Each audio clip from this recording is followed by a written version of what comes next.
사무엘상 17장입니다.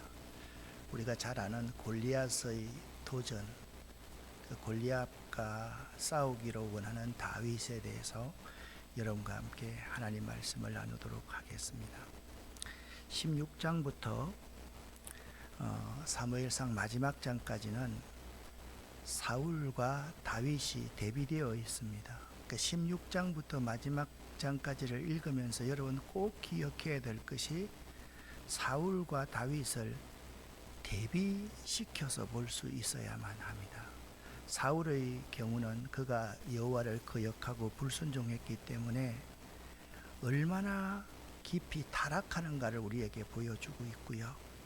다윗의 경우에는 하나님이 어떻게 그를 환난과 역경 가운데서도 일으키셔서 겸손하게 하나님을 따르는 왕으로 훈련시켰는지를 보여줍니다. 그러니까 16장부터 마지막 장까지는 한쪽은 타락을 보시면 되고, 다윗을 보면서는 하나님께서 다윗을 이렇게 훈련시키신다, 그렇게 여러분이 생각해 주시면 되겠습니다. 다윗의 특징이 있습니다. 다윗의 특징이 뭐냐? 성실함에 있습니다.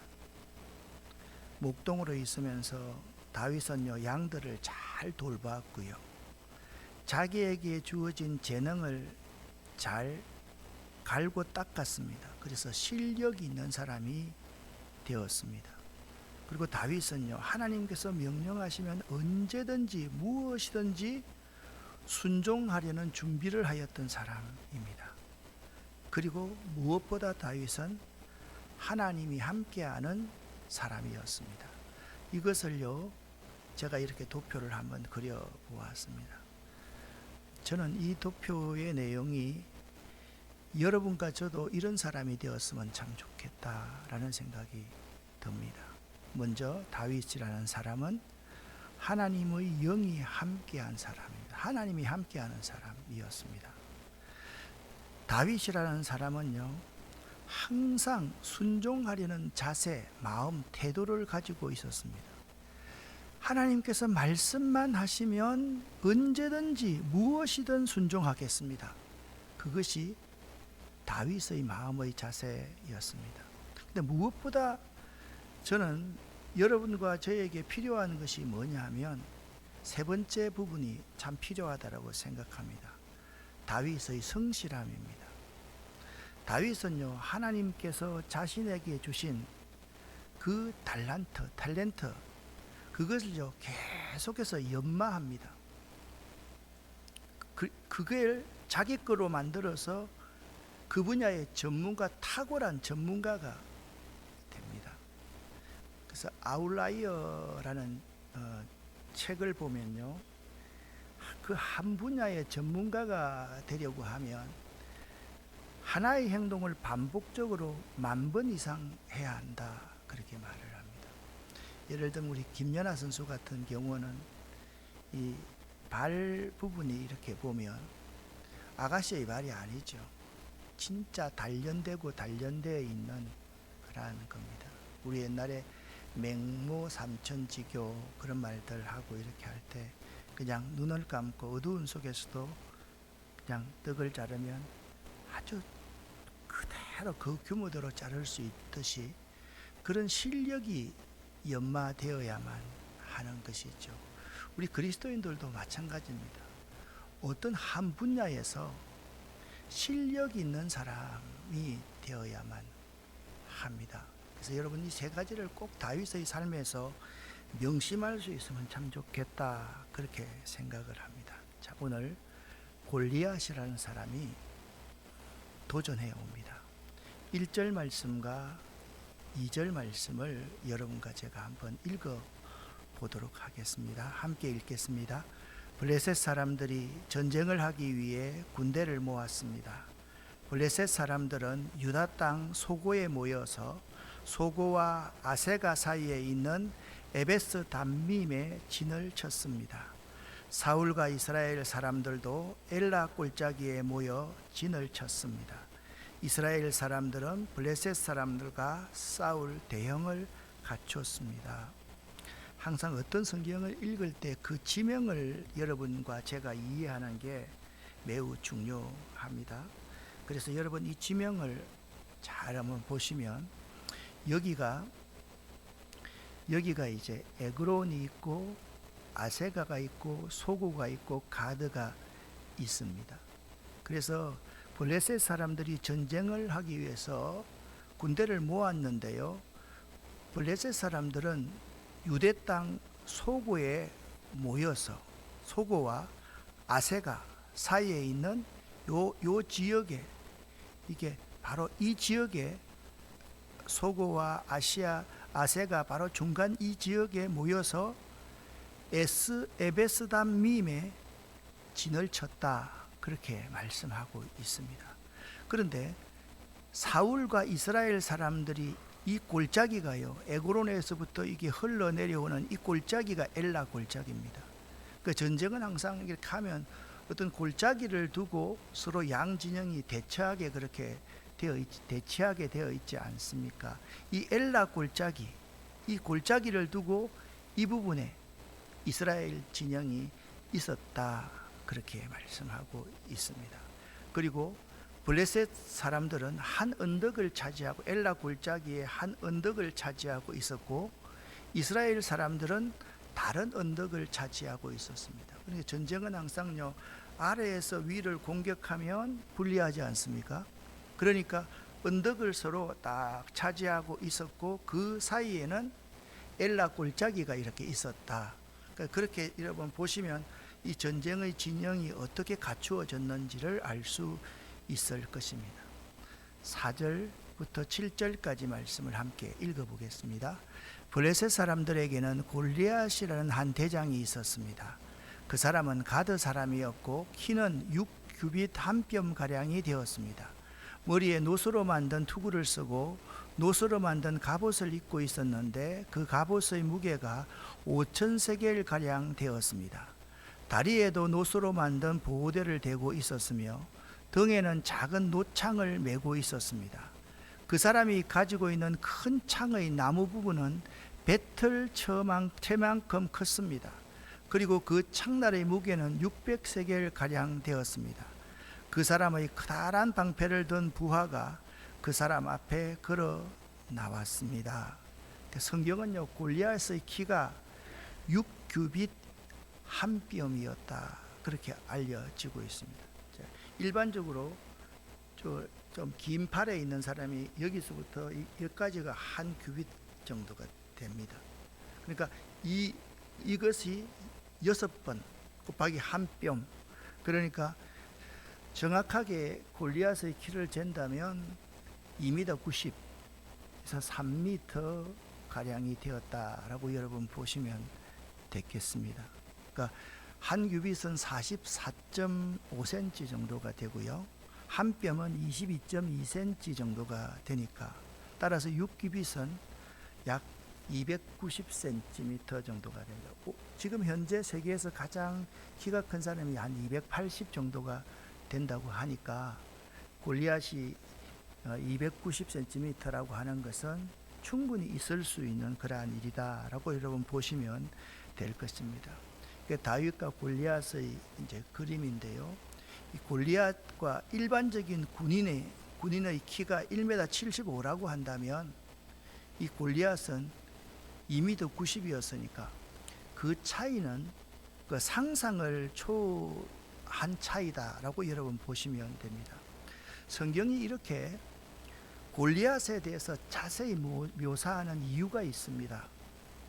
어떤 이유인가 하면 첫 번째, 인간의 그 어떤 능력으로도 골리앗을 이길 수가 없다는 사실을 강조하기 위해서 골리앗이 이렇게 엄청난 사람이었다라는 것을 사무엘서는 언급하고 있습니다. 그러니까 사람의 힘을 가지고는 골리앗을 도무지 이길 수가 없어. 그것이 첫 번째 골리앗을 상세히 묘사하고 있는 이유입니다. 두 번째 이유가 더 중요합니다.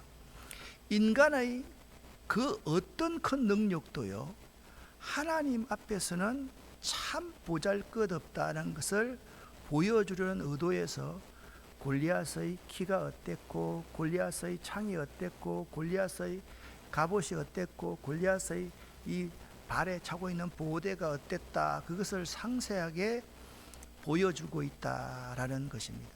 이렇게 인간의 한계와 하나님의 크신 능력을 사무엘서 기자는 보여줌으로써 우리들은, 이스라엘은 언제든지 그분께 순종하는 믿음 생활을 하라, 그것을 촉구하기 위함입니다. 그러니까 이런 거지요. 인간은 이 세상을 자기 스스로의 힘으로는 절대 이길 수가 없어. 여러분 스스로와 저 힘으로 이 세상을 이길 수 있습니까? 없습니까? 없습니다. 그런데 하나님의 능력을 덧입으면 이길 수 있어. 그것을 바로 아는 것이 우리의 믿음인 거예요. 내 힘으로 이 세상을 이길 수 있다라고 생각하는 것은 믿음이 아닙니다. 그것은 오만한 것입니다. 그런데 하나님이 함께 하시고 하나님이 도와주시면 이길 수가 있어. 그것을 믿는 것이 믿음이라는 것입니다. 계속해서 8절부터 11절까지 말씀을 읽어보겠습니다. 골리앗이 서서 이스라엘 군인들에게 소리를 질렀습니다. 너희는 어찌하여 싸울 대형을 갖추고 있느냐? 나는 블레셋 사람이고 너희는 사울의 종들이다. 한 사람을 뽑아 나에게 보내어 싸우게 하여라. 만약 누구든지 나를 죽일 수 있다면 우리가 너희들의 종이 되겠다. 그러나 내가 그 사람을 죽이면 너희가 우리의 종이 되어야 한다. 골리앗은 또 이렇게 말하였습니다. 오늘 내가 너희 이스라엘 군대를 이렇게 조롱하는데 나와 싸울 놈이 없단 말이냐? 사울과 이스라엘 사람들은 이 블레셋 사람의 말을 듣고 무서워서 벌벌 떨었습니다. 아멘. 여기요, 악한 세력은 항상 거짓말을 밥 먹듯 합니다. 나중에 보시면 알겠지만 우리가 결과를 잘 알고 있지 않습니까? 누가 이겼습니까? 이스라엘이 이겼습니까? 블레셋이 이겼습니까? 이스라엘이 이겼죠. 근데 블레셋이 무릎 꿇고 종이 되었습니까? 종이 안 되었습니까? 종이 안 됩니다. 그러니까 사단의 세력은 항상 거짓의 압이거든요.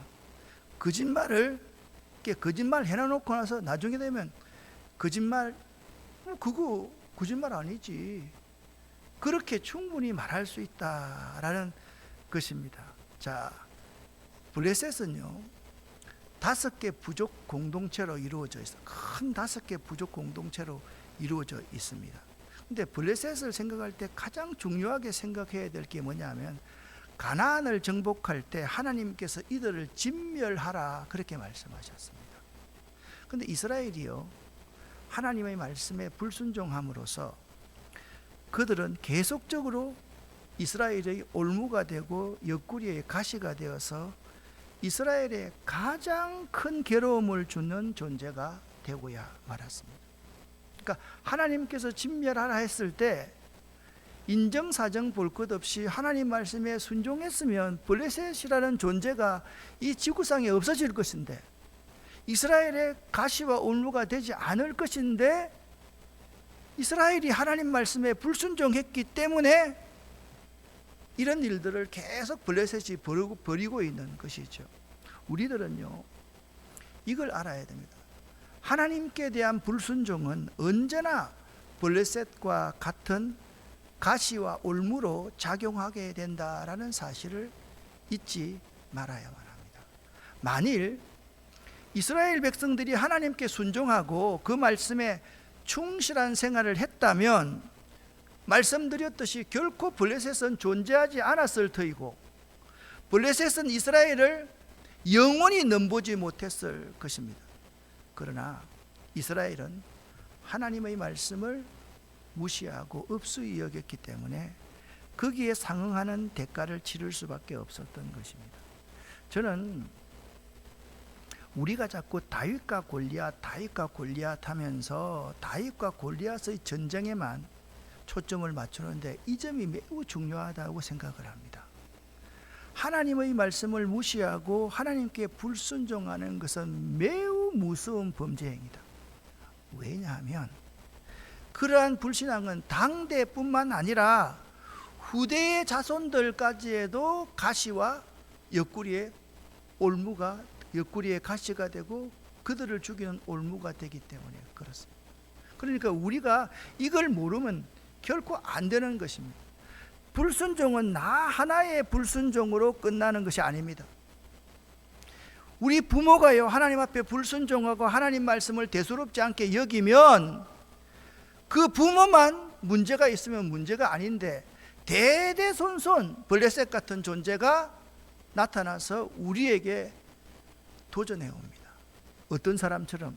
골리앗처럼 도전해 온다라는 사실입니다. 특별히 사울과 이스라엘 군대가요, 골리앗이 나타나자 무서워서 모욕을 당하였지만, 하나님의 이름이 모욕을 당하고 있지만 떨기만 하고 있는 모습을 보면 사람이 하나님을 의지하지 않는 생활을 하면 죄악의 위협과 지배를 초래하게 된다라는 사실입니다. 그러니까 우리가 죄를 지면 잡힐까 참 두려운 마음이 사람들에게 누구나가 있지 않습니까? 죄를 짓고 나면 밤에 잠을 잘 때도 막 눌릴 때도 있고 막 쫓길 때도 있고 그럴 때가 있지 않습니까? 사람은 다 마찬가지라는 거예요. 이 죄악의 근세가 우리를 눌러서 우리 스스로가 무기력해질 수밖에 없다라는 사실을 배우게 되는 겁니다. 특별히 우리는 사울, 이 한 사람에게 있어서 하나님의 관계가 흐트러지면 다른 사람들마저도 어려운 일을 만나고 패망의 길을 갈 수밖에 없다는 사실을 배우게 됩니다. 사울 한 사람이 하나님과의 관계를 어그러뜨리고 나니까 이스라엘이 나락으로 빠져들어가고 매 순간 블레셋 같은 존재가 와서 이스라엘을 괴롭히고 그들에게 굴욕을 당하고야 마는 것입니다. 사울 한 사람이 올바르게 순종했다면 골리앗 같은 사람이 나와서 하나님의 이름을 이렇게 모욕하는 일이 없었을 것입니다. 그런데 사울 한 사람의 하나님과의 관계가 어그러짐으로 말미암아 이러한 불행을 그 민족이 받게 되고, 다윗에게서 우리가 또 하나의 교훈을 느껴야 됩니다. 다윗처럼 하나님과의 올바른 관계를 유지하는 사람 한 사람이 있으면 어떠한 어려운 일에 처할지라도 동요하지 않고 모든 사람을 승리와 기쁨의 길로 인도할 수 있다라는 것입니다. 할렐루야. 그렇기 때문에 여러분과 제가 순종하는 삶을 살아야 할까요? 그렇지 않은 삶을 살아야 할까요? 너무 쉬운 질문인 것 같지만 여러분과 저의 순종이 이 공동체 모두를 살릴 수가 있고 여러분과 저의 불순종이 이 공동체 모두를 허물어뜨릴 수 있다는 사실을 잊지 말아야 된다는 거예요. 특별히 지도자라는 사람은 마찬가지입니다. 지도자는 매우 무서운 존재입니다. 어떤 무서운 존재냐? 그 힘으로 약한 자를 누르기 때문에 무서운 존재가 아니라 지도자 한 사람의 리스크, 그거는요, 그 공동체 전체를 다 허물어뜨릴 수 있다는 사실 때문에 지도자는 매우 위태위태한 존재일 수 있다라는 사실입니다. 그가 발을 한 걸음 잘못 딛게 되고 판단 하나 잘못하게 되면 그 공동체가 무너질 수 있다라는 사실을 알아야만 합니다. 다윗이 아버지의 심부름꾼으로 이제 전장터에 나가게 됩니다.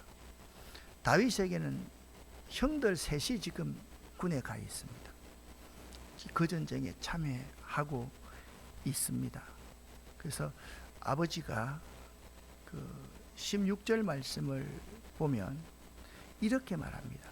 블레셋 사람 골리앗은 매일 아침 저녁으로 이스라엘 군대 앞에 나와서서 그러기를 40일 동안 해요. 그러니까 전쟁이 일어났는데 양쪽 진영이 있고 갑자기 그냥 전쟁만 일으킨 게 아니라 40일 동안 서로 심리전을 지금 벌이고 있는 걸 알아야 됩니다. 40일 동안 말입니다. 이 40이라는 숫자가 참 묘한 숫자입니다. 이 땅에서 우리가 괴로움을 당할 수 있는 최대한의 시간이 40일이거든요. 그 40일간 금식하고 다 40일이잖아요.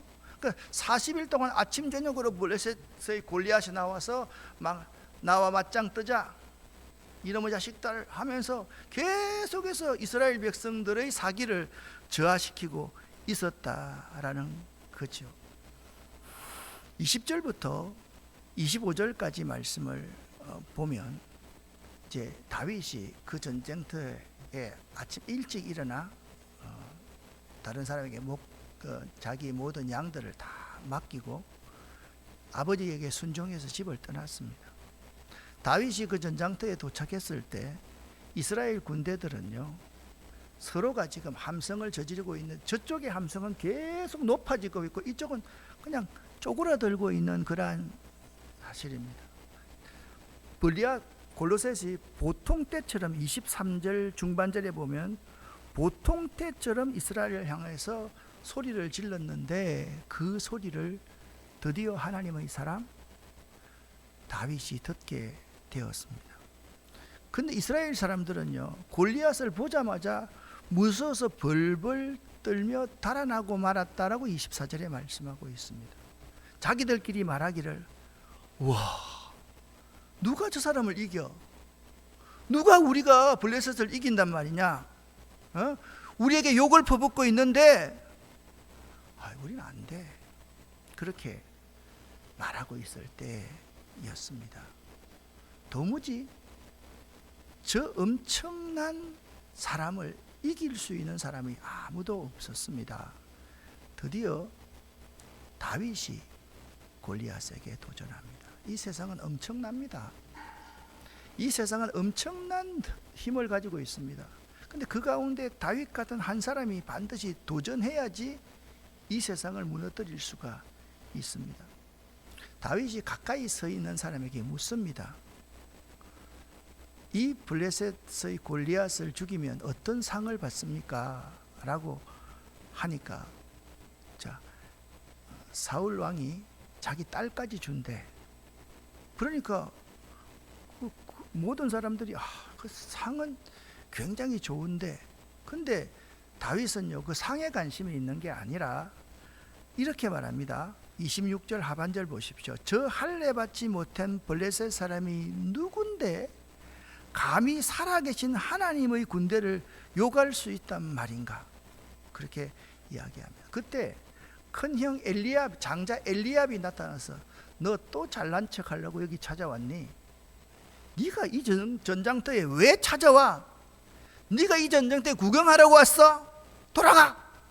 이렇게 동생에게 혼을 내는 거죠. 31절 말씀을 보면 다윗이 한 말을 어떤 사람이 듣고 사울왕에게 보고를 했습니다. 사울왕이 다윗을 불렀습니다. 그때 다윗이 사울왕에게 했던 말이 32절입니다. 같이 32절 말씀을 읽어보겠습니다. 다윗이 사울에게 말했습니다. 용기를 잃은 사람이 있으면 안 됩니다. 왕의 종인 제가 나가서 저 블레셋 사람과 싸우겠습니다. 아멘. 이렇게 다윗이 골리앗에게 도전합니다. 사울이 딱 보니까 빼거든요. 안 돼. 너는 못 싸워. 그래서 다윗이 사울에게 말합니다. 왕의 종인 저는, 여기 34절과 36절 계속해서 다윗은요 자신이 사울왕의 종이라고 겸손하게 사울왕에게 아뢰고 있습니다. 제가요 목동 생활을 오래 했습니다. 그때 맹수가 나타나면 이 비유입니다. 저 골리앗이 아무리 싸움을 잘해도요 곰 같은 맹수 여러 마리보다는 나는 못할 거라고 생각합니다. 그때 제가 그 맹수들을 다 물리쳤습니다. 내가 곰 같은 맹수들을 다 물리쳤는데요 저 골리앗도 바로 그 꼴이 될 것입니다 라고 다윗이 담대하게 이야기하는 거죠. 여호와께서 참 중요한 말 37절, 여호와께서는 나를 이 블레셋 사람으로부터도 구해 주실 것입니다. 그러니까 다윗은 어떤 고백을 하고 있는가 하면 자기가 목동으로 있을 때 저 맹수들을 물리친 것도 자기 능력으로 물리친 것이 아니라 여호와께서 나를 구해 주셨기 때문에 할 수 있었습니다 라는 고백을 하게 됩니다. 사울 왕이 다윗에게 자기 갑옷과 모든 금을 주었지만 맞지 않는 것은 소용이 없지 않겠습니까? 다윗은요, 손에 막대기를 들었습니다. 이 막대기는 여러분, 지팡이와 막대기 그러지 않습니까? 이 막대기는 일종의 무기입니다. 적을 물리치는 무기입니다. 그리고 시냇가에서 짱돌 5개를 주어서 양을 칠 때 쓰이는 주머니에 딱 넣고요, 손에는 물매를 들었습니다. 나중에 이제 물매가 어떻게 생겼는지 제가 여러분에게 보여드리겠습니다. 그리고 나서는 골리앗에게 블레셋하고 골리앗하니까 골레셋이라 그러는데 참 골리앗에게로 나아갔습니다. 다윗은요, 어떤 사람인가? 일상에서 성실하게 실력을 연마한 사람입니다. 여러분 한번 생각해 보세요. 물매 안에 짱돌 넣고 돌려가지고 짐승의 정수리에 정확하게 맞추는 거, 그 우연의 그런 일이 될 수 있겠습니까? 제가 생각할 때는 다윗이 그 연습을 손이 부릅뜨도록 했을 겁니다. 그냥 누워서도 일어나서 물매를 던지면 정확하게 그 정수리에 맞출 만큼 다윗이 훈련을 했을 것입니다. 아마 1만 번이 뭡니까? 몇만 번을 아마 했을 거라 그렇게 생각합니다. 그는요, 하나님과 동행하는 사람이었고 하나님의 도우심을 항상 경험하면서 하나님 함께하면 이길 수 있어, 그런 생각을 하는 사람이었고요, 그는 큰 담대함과 용기를 가지고 있는 사람이었습니다. 그런데 내가 여러분에게 말씀드리고 싶은 것은 바로 이것입니다. 우리는 오늘 내가 해야 될 일상의 작은 일들, 그리고 오늘 닥치는 작은 시험들이 앞으로 내가 수행하고 견디내야 할 보다 큰 일들을 위한 준비라는 사실을 알아야 합니다. 오늘 이 자리에서 성실하지 않는 사람이 다음에 나한테 기회가 오면 성실할 거야, 천만의 말씀입니다. 지금 준비하지 않는 사람은요, 나중에 승리할 수가 없습니다. 다윗에게 정말 중요하게 생각해야 되는 것은 뭐냐면, 매일 작은 순종의 생활에서 경험한 하나님의 도우심의 능력이 그로 하여금 갑작스러운 일을 당했음에도 불구하고 담대하게 내가 골리앗하면 맞짱 뜨겠어, 그렇게 할 수 있는 믿음과 용기였다라는 겁니다. 여러분, 우리 자꾸요, 크고 멋있는 일만 꿈꾸지 말고요, 오늘 하나님께서 내게 하라고 맡겨주신 일부터 성실하게 감당해 나갈 수 있기를 예수 이름으로 간절히 축원합니다. 나는 그 가운데 가장 중요한 게 하나가 수요 예배라고 난 생각합니다. 정말 그렇습니다. 이 예배를 통해서요, 사흘 동안 우리가 조금 무너질 수 있잖아요. 다시 다 잡고 기도하고 다시 또 주일을 맞이해 가는 겁니다. 일상에서 저는 성실함보다 큰 왕도는 없다고 생각합니다. 여러분 어떻게 생각하십니까?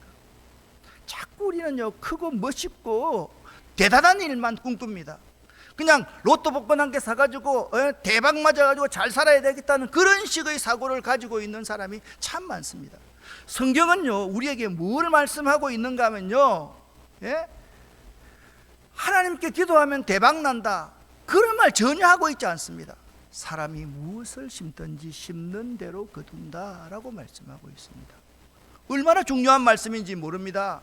오늘 훈련하고 내일 훈련하고 계속해서 하나님께서 나에게 준 그 달란트를 개발하는 거예요. 실력을 연마하는 거예요. 하나님 함께 하심을 느끼는 거예요. 그리고 곰이 오면 곰을 물리치는 거예요. 사자가 오면 사자를 물리치 보는 거예요. 그러면서 그렇지, 내가 성실하게 연마하면 하나님이 나와 함께 하셔, 그것을 매 순간순간 경험해 갈 수 있어야 한다라는 것입니다.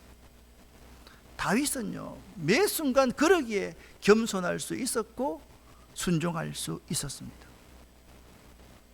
다윗은 항상 내 힘으로 안 되는 거 하나님이 이루어 주시는구나, 그걸요 체험하고 살았기 때문에 겸손하고 순종할 수 있었던 것입니다. 다윗은 또한 의분을 가지고 있었습니다.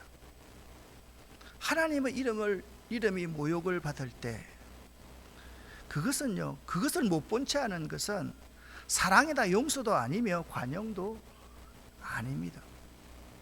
여러분 41절 42절 말씀 한번 보시기를 바랍니다. 같이 읽어보겠습니다.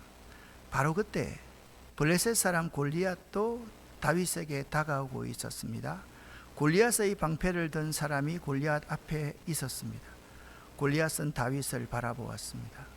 골리앗은 다윗이 살결이 불그스레하고 잘생긴 어린아이라는 것을 알았습니다. 골리앗은 불쾌한 표정으로 다윗을 내려다보았습니다. 지금 다윗이 가지고 있는 것은 무엇입니까? 막대기 가지고 있고 짱돌 5개 가지고 있고 물매 가지고 지금 앞으로 나가서 있습니다. 그리고 골리앗은요, 앞에 방패 든 사람이 딱 서 있고 골리앗이 다윗을 아래로 내려다보고 있었습니다. 골리앗이 다윗에게 말합니다.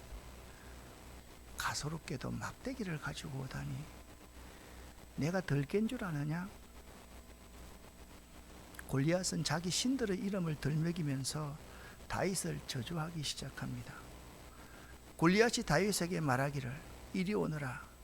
네가 니를 찢어 죽여서 공중의 새와 들짐승의 먹이로 삼을 것이다. 그때 다윗이 골리앗에게 말합니다. 너는 나에게 칼과 큰 창과 작은 창을 가지고 나오지만 나는 만군의 여호와의 이름으로 너에게 간다. 여호와는 이스라엘 군대의 하나님이시다. 진짜 대단한 고백입니다. 이스라엘 군대의 사령관은 하나님이시다. 너는 여호와를 욕했다. 오늘 여호와께서는 너를 나에게 붙이실 것이다. 나는 너를 죽여 너의 머리를 벨 것이며 블레셋 군인들의 몸을 공중의 새들과 들짐승들에게 먹이로 줄 것이다. 그렇게 하여 이스라엘에 하나님이 계시다는 것을 온 세상이 알게 할 것이다. 여기 모든 사람에게 여호와께서는 자기 백성을 구하시기 위해 칼이나 창을 쓰실 필요가 없다는 것을 알게 될 것이다. 전쟁은 여호와께서 주관한다. 전쟁은 여호와의 것이다. 하나님께서 우리가 너희 모두를 물리쳐 이기도록 해 주실 것이다. 할렐루야.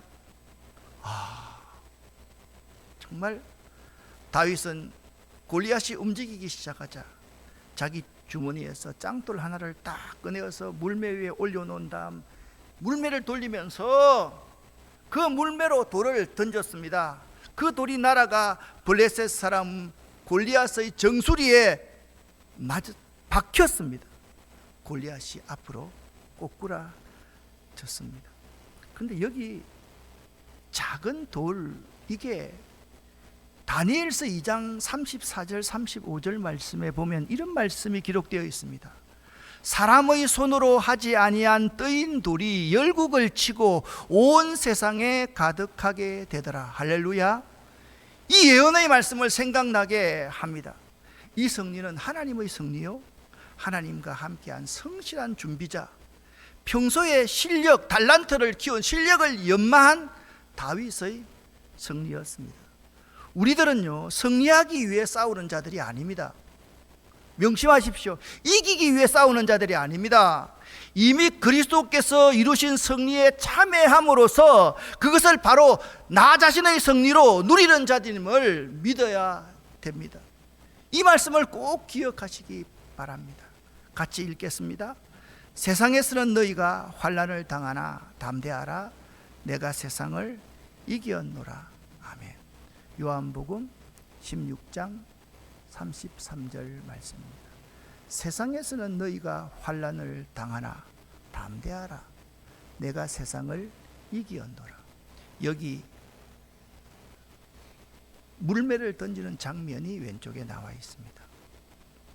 아래는 다윗의 물매입니다.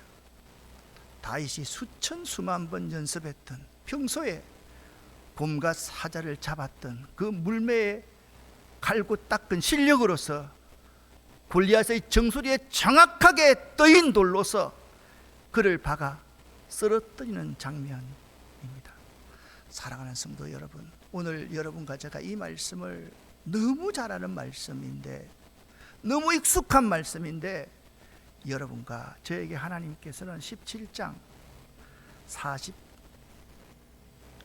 45절 말씀을 주십니다. 같이 한번 읽어보겠습니다.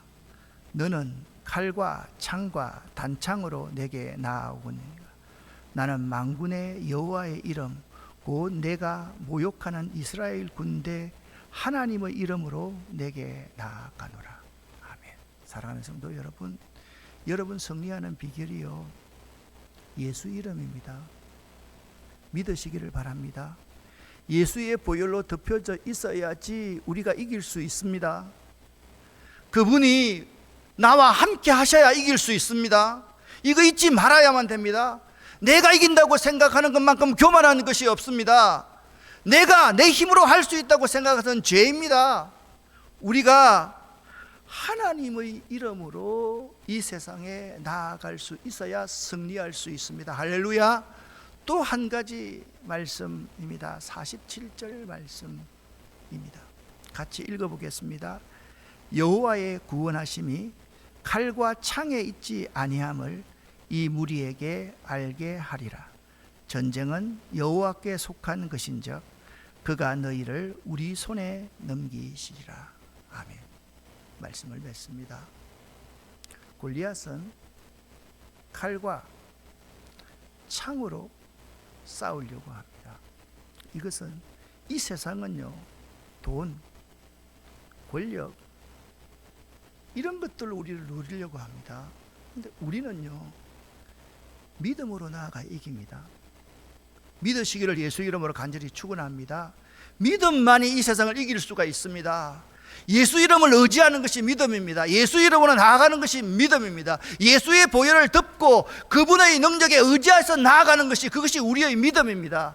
예수 그리스도를 의지하고 나가는 것이 믿음입니다. 예수님이 앞서는 것이 믿음입니다. 예수님이 우리의 전쟁의 주관자가 되셔서 그분이 앞서서 나아갈 때 우리가 이길 수 있는 것이지, 우리가 앞서면 패할 수밖에 없다. 꼭 기억할 수 있기를 예수 이름으로 간절히 축원합니다. 내일 새벽에 만나겠습니다. 주여 믿습니다. 3번 하는데요, 한번 따라합시다. 나는 주님을 믿습니다. 나는 주님의 그 약속의 말씀을 믿습니다. 나는 주님의 그 약속의 말씀이 오늘 나를 통하여 이루어짐을 믿습니다.